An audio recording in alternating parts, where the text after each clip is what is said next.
दोस्तों नमस्कार। एक लंबे समय बाद देश की राजनीति में एक नए सिरे से भूचाल आ गया। वायनाड से जीतकर संसद पहुंची प्रियंका गांधी ने संसद में पहली बार भाषण दिया। इस दौरान वे मोदी सरकार पर जमकर हमलावर नजर आईं। प्रियंका ने अपने भाई राहुल गांधी की ही तरह अडानी से लेकर संविधान तक हर मुद्दे पर मोदी सरकार को चौतरफा घेरा। प्रियंका के भाषण की हर ओर चर्चा है।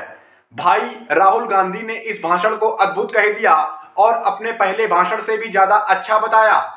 वहीं कांग्रेस अध्यक्ष मल्लिकार्जुन खड़गे ने भी इस भाषण की तारीफ करते हुए कहा कि प्रियंका ने सारे तथ्य रखे और बताया कि कैसे संविधान का दुरुपयोग किया जा रहा है।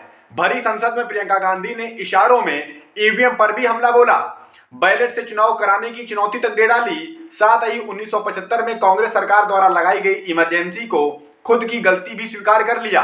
प्रियंका ने सरकार में बैठे लोगों की तुलना कायरों से करते हुए कहा कि ये देश कायरों के हाथ ज्यादा देर तक नहीं रहेगा। उन्होंने ये भी कहा कि एक अडानी को बचाने के लिए 142 करोड़ देशवासियों को नकारा जा रहा है। आइए दोस्तों, इस खबर पर अब विस्तार से बात करते हैं। दोस्तों, देखा जाए तो ढंग से संसद का शीतकालीन सत्र 13 दिसंबर से ही शुरू हुआ, क्योंकि अभी तक अडानी, मणिपुर, संभल जैसे मसलों पर सरकार चर्चा से बच रही थी और विपक्ष जोरदार हंगामे भी कर रहा था। इसके कारण सदन ढंग से चल नहीं सका। लेकिन 13-14 दिसंबर को लोकसभा और 16-17 दिसंबर को राज्यसभा में संविधान पर चर्चा होनी है। इस चर्चा की शुरुआत सरकार की ओर से रक्षा मंत्री राजनाथ सिंह ने की। राजनाथ ने संविधान के मसले पर पूर्ववर्ती कांग्रेस की सरकारों को जमकर घेरा। इसके बाद विपक्ष की ओर से कांग्रेस सांसद प्रियंका गांधी ने भाषण दिया। प्रियंका ने बीजेपी पर निशाना साधते हुए कहा कि आप लोग 1975 के बारे में बहुत कुछ कहते हैं, लेकिन आप भी हमसे सीखिए, माफी मांगिए और बैलेट से चुनाव कराइए, जिससे दूध का दूध और पानी का पानी हो जाए। राजनीतिक न्याय की जब बात होती है, मेरे सत्ता पक्ष के साथी आज खड़े हुए और तमाम गिनती करने लग गए कि ऐसा हुआ वैसा हुआ 1975 में जो हुआ। तो सीख लीजिए ना, आप भी सीख लीजिए। आप भी अपनी गलतियों के लिए माफी मांग लीजिए। आप भी बैलेट पे चुनाव कर लीजिए। आप भी बैलेट पे चुनाव कर लीजिए। दूध का दूध, पानी का पानी हो जाएगा। आप राजनीतिक न्याय की बात करते हैं, सरकारों को पैसों के बल पर गिरा देते हैं। उन्होंने प्रधानमंत्री मोदी पर निशाना साधते हुए कहा कि कहानियों में बताया जाता है कि पहले राजा भेष बदलकर जनता के बीच जाता था, अपनी आलोचनाएं सुनता था कि जनता राजा के बारे में क्या सोच रही है। आज भी राजा भेष बदलता है, उन्हें भेष बदलने का शौक है, लेकिन उनमें आलोचना सुनने की हिम्मत नहीं है। एक कहानी होती थी, राजा भेष बदलकर बाजार में आलोचना सुनने जाता था। ये सुनने जाता था कि प्रजा मेरे बारे में क्या कह रही है, मैं सही रास्ते पे चल रहा हूं कि नहीं।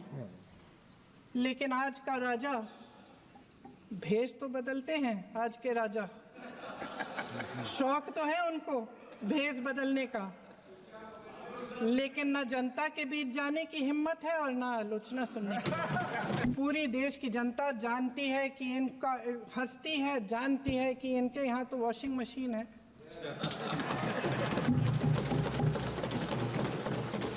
तो यहाँ से वहां जाता है, वो धुल जाता है। प्रियंका ने अडानी मसले पर कहा कि देश देख रहा है कि कैसे 142 करोड़ देशवासियों को नकारते हुए अडानी को बचाया जा रहा है।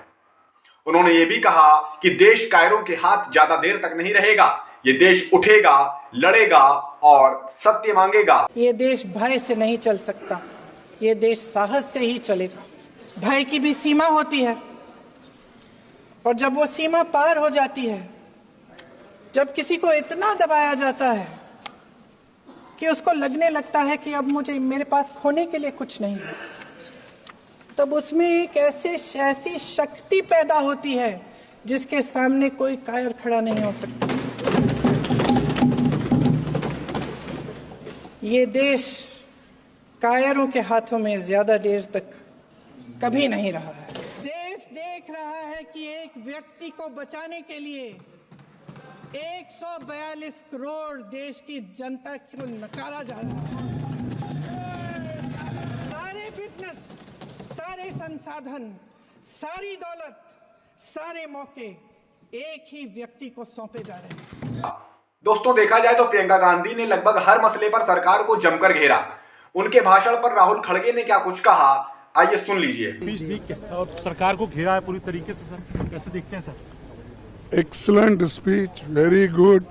All the facts she put before the government and how the constitution is misusing and they are not protecting women, people of this country.